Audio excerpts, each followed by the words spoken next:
देखिए, आज के इस वीडियो के अंदर हम करने वाले हैं कक्षा 8 प्रश्नावली है 1.1। ठीक है, परिमेय संख्याएं।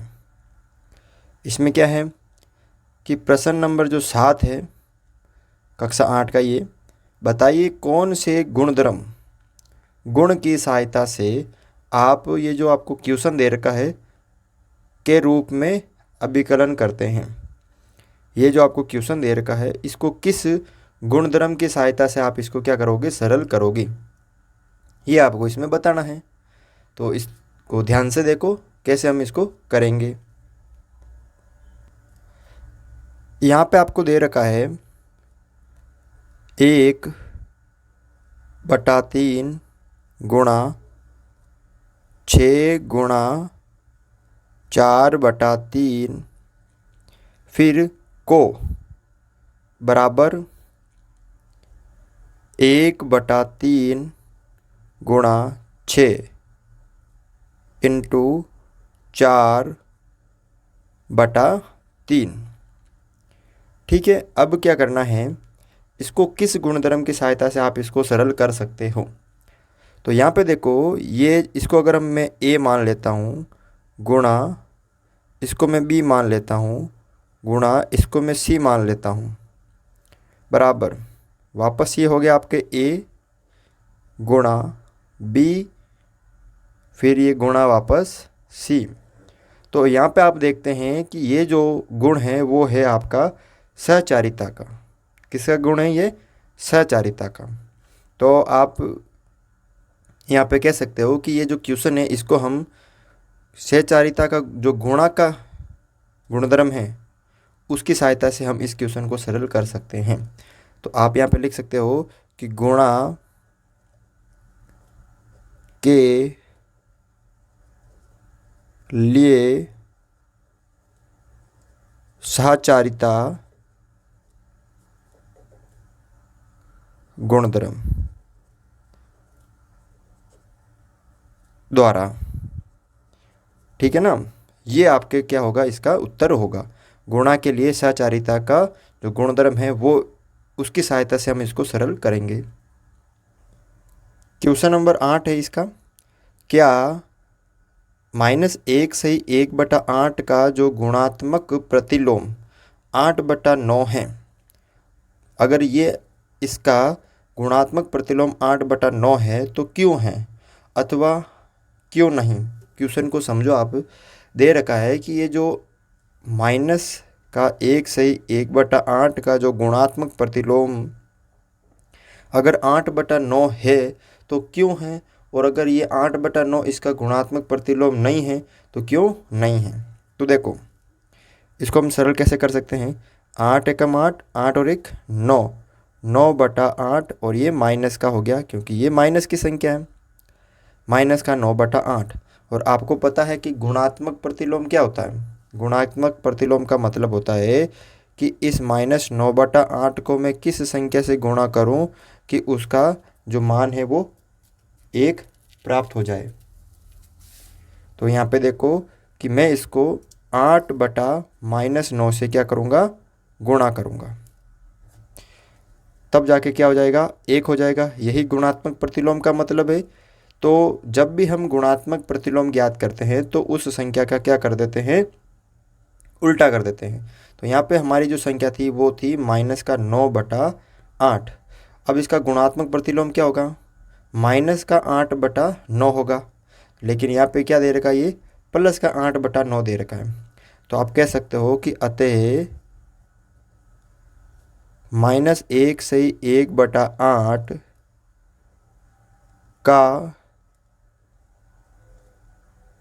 गुणात्मक प्रतिलोम 8/-9 है। कितना है, 8/-9 है।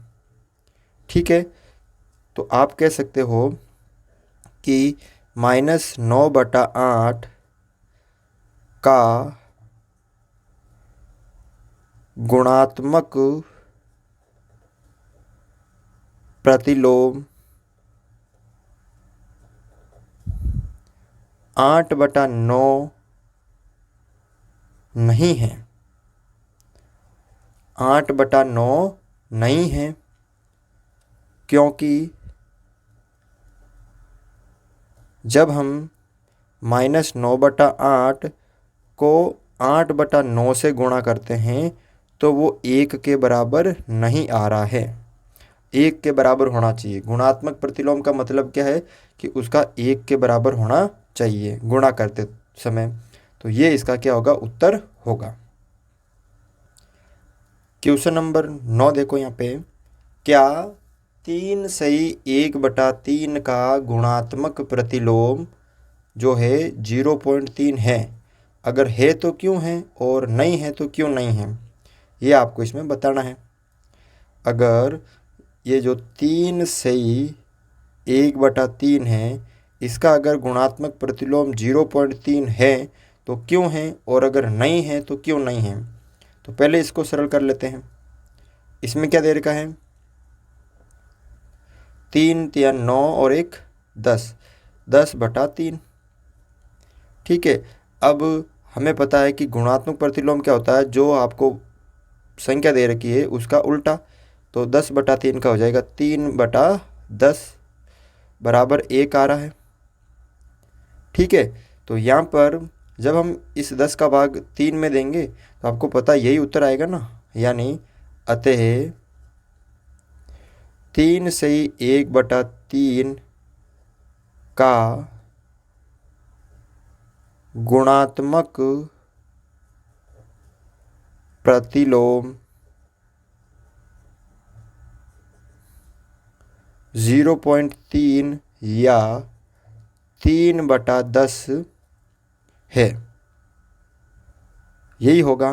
क्यों? क्योंकि 0.3 कैसे आएगा, जब 10 का भाग हम 3 में देंगे तभी तो आएगा ना। तो आपका ये उत्तर सही है कि जो 0.3 है वो इसका क्या है, गुणात्मक प्रतिलोम है। तो इस तरह से आपको ये क्वेश्चन भी सरल करना है।